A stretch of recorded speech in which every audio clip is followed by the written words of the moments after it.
ব্রাজিলের আন্ডারকিড Henrique Philippe, যে প্লেয়ারটাকে নিয়ে ফুটবল বিশ্বে একের পর এক আলোচনা হতো, তাকে নিয়ে অনেক বড় বড় কথা বলতো মানুষে, যে তিনি ব্রাজিলের পরবর্তী সেরা নাম্বার 9 হবেন।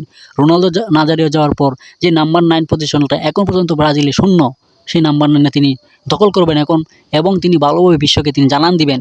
কিন্তু আজকে সেই হেনরিক ফিলিপের কী হয়ে গেছে, যে হেনরিক ফিলিপকে আমরা আমরা দেখতেই পাই না যে তিনি কি আদৌ কি আছেন কিনা, বা তিনি ফুটবলটাই কি খেলেন কিনা। কারণ আমরা তাকে দেখি না এখন পর্যন্ত ফুটবল খেলতে। সেই কবে তিনি ফুটবল খেলেছিলেন আমরা দেখতাম, এখন আর তাকে মাঠে দেখাই যায় না।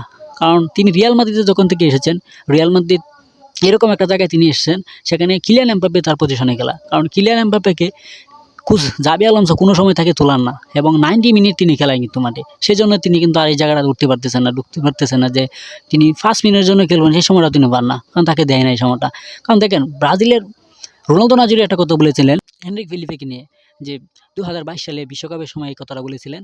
তিনি বলেছিলেন যে, আমি যদি ব্রাজিলের যদি কোচ হতাম, তাহলে আমি হেনরিক ফিলিপেকে আমার দলে রাখতাম, এবং আমি হেনরিক ফিলিপেকে ভালোভাবে ইউজ করাতাম, এবং বিশ্বকাপে নেওয়ার জন্য যে সমস্ত জিনিস দরকার সেটা হেনরিক ফিলিপে তিনি করে দিতেন। এবং তার ভিতরে এরকম কিছু দেখেছিলেন, কারণ তার ফিজিক্যালিটি এবং পজিশনাল সেন্স সব কিছু কিন্তু আউটস্ট্যান্ডিং ছিল। সেজন্য তিনি বলেছিলেন, কারণ তিনি ফার্মেসের খেলাগুলি দেখতেন হেনরিক ফিলিপের। যখন থেকে তিনি ইউরোপে এসেছেন তখন থেকে কিন্তু তিনি প্রবলেমে পড়ে গেছেন। কারণ ব্রাজিলিয়ান যে ফুটবলটা, সেখানে কোথায় প্রবলেম? কারণ দেখা যাচ্ছে অল্প বয়সে তাদের প্লেয়ার কিন্তু সেল করে দিচ্ছে ইউরোপে। কারণ তাদের একটাই কারণ, তারা অনেক টাকা পাচ্ছে, টাকার পিছে সকলে ঘুরে দিন শেষে। কারণ সেজন্য এই জায়গায় যে ব্রাজিলের ফুটবলটাতে তাদের ক্ষতিগ্রস্ত হচ্ছে, সেই জিনিসটা কোনো সময় তারা কিন্তু কোনো সময় ভাবতেছে না। সেটাই কিন্তু আজকে এরকম এনরিক ফিলিপে এবং ইস্তফা উইলিয়াম, তাদেরকে আমরা দেখতে পাই, তারা কিন্তু এরকম সময় পাচ্ছে না, এবং তারা বসে থাকছে ম্যাচের পর ম্যাচ, তারা সময় পাচ্ছে না। সেটাই একটাই প্রবলেম। এখন সিবিএ প্রেসিডেন্ট সামির দাও তিনি একটা ডিসিশন নিয়েছেন যে 18 বছর বয়সে আর তারা ইউরোপে প্লেয়ার দিবে না। এখন তারা চিন্তা ভাবনা করতেছে, তারা 20 বছর বয়সের পর তারা ইউরোপে প্লেয়ারগুলো এরকমভাবে বিক্রি করবে। সেজন্য তারা আগামী দিনের জন্য ফুটবল বিশ্বে যাতে ব্রাজিল যাতে আগের যে ছন্দময় ফুটবল এবং সাম্বার তালে যে ফুটবলটা খেলে, সেই ফুটবলটা তারা খেলতে চাচ্ছে, এবং তারা সেই আগের সেই ঐতিহ্যকে তারা তুলে ধরার জন্য তারা এরকম একটা উদ্যোগ নিচ্ছে। অতি শীঘ্রই হয়তোবা এই জিনিসটা হয়ে যেতে পারে। কারণ ব্রাজিল ফুটবলটা যদি বাঁচায় রাখতে চায়, তাহলে তারা এরকম অন্তত ব্রাজিল ফুটবলে তারা যাতে ব্রাজিলিয়ান সিরিয়াতে যাতে তারা তারা 20 বছর বয়স পর্যন্ত তারা খেলতে পারে। তারপর যাতে তারা ইউরোপে আসে। কারণ টাকার জঞ্জালানি যখন থাকে, তখন সকলেই চায় যে ইউরোপে আসতে। সেখানে হাইপ থাকে বেশি। এখন এখানে হাইলাইট হয় বেশি। সারা বিশ্বের প্লেয়ার এখানে খেলে। মানে এরকম চাচ্ছিল, এরকমভাবে কিন্তু এনরিক ফিলিপের মতো প্লেয়াররা কিন্তু এখানে আসে।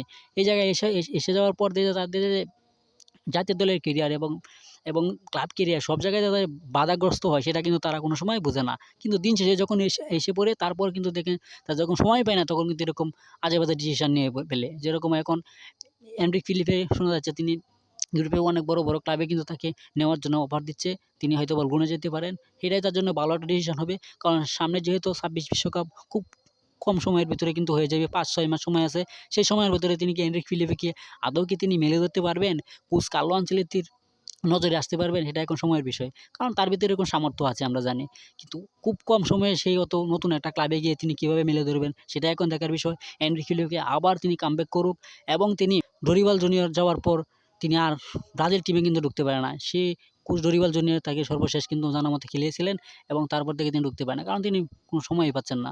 আর ব্রাজিল ফুটবল যদি বাঁচাতে চায়, তাহলে ইউরোপকে না কেন্দ্র করে ব্রাজিলের ফুটবলকে, যে ব্রাজিলিয়ান সিরি আছে, সেই জায়গায় কেন্দ্র করে ফুটবলটা সাজাতে হবে। তাহলে কিন্তু ব্রাজিল ফুটবল আরও উন্নত হবে। না হলে ইউরোপে যদি ফুটবলার আসে, তাহলে কিন্তু ব্রাজিলের খুবই প্রবলেম, এবং ব্রাজিল খুবই ব্যাকফুটে চলে যাবে আরও দিনকে দিন। সেজন্য ইউরোপটাকে না বেছে যাতে ব্রাজিলিয়ান ফুটবলটাকে, যাতে তারা সিরিয়া ফুটবলটাকে তারা ভালোভাবে দেখে।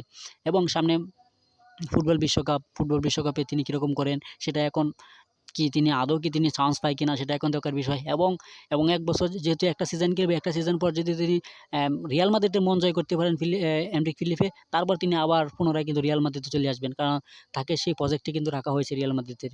তাকে এরকমভাবে কিন্তু দলে রাখছে পেরেজ কিন্তু কোনো সময় ভুলভাল করে কিন্তু এরকম এনরিক ফিলিপেকে আনে নাই। কারণ এনরিক ফিলিপের ভিতরে এরকম কিছু আছে, সেটা তারা জানে যে তার কীরকম সামর্থ্য আছে। সেজন্যই রোনালদো নাজারিও যাওয়ার পর যে জায়গাটা ব্রাজিলে এখনো শূন্য রয়ে গেছে, যেরকম রিচার্লিসন আসছে, কুনহা আসছে, আরও কত প্লেয়ার আছে, ফিরমিনো আসছে, আবার অনেক প্লেয়ার আসে, কিন্তু তারপরে কিন্তু এই জায়গাটা এখনো ব্রাজিলে কিন্তু পূরণ হয় নাই। কারণ বিশ্বকাপে আমরা দেখতে পাই তাদের যে নাম্বার 9 এর যেটা অভাব, সেই অভাবটা কিন্তু সবসময় ব্রাজিল তারা এরকম বয়ে বেড়াচ্ছে অভাবটা। সেই অভাব থেকে যদি মুক্তি করতে চায়, তাহলে এরকম এনরিকের মতো ফুটবলার কিন্তু ব্রাজিলের প্রয়োজন এবং এনরিকের জন্য শুভকামনা। তিনি আবারও ভালোভাবে কামব্যাক করবেন এবং তিনি যেই নতুন ক্লাবে যাক সেখানে গিয়ে নিজের সেরাটা দিবেন এবং তিনি সেখান থেকে জাতীয় দলে ঢুকবেন এবং পুনরায় তিনি আবার রিয়াল মাদ্রিদে ফিরে আসবেন এবং শুভকামনা রইল এনরিক ফিলিপের।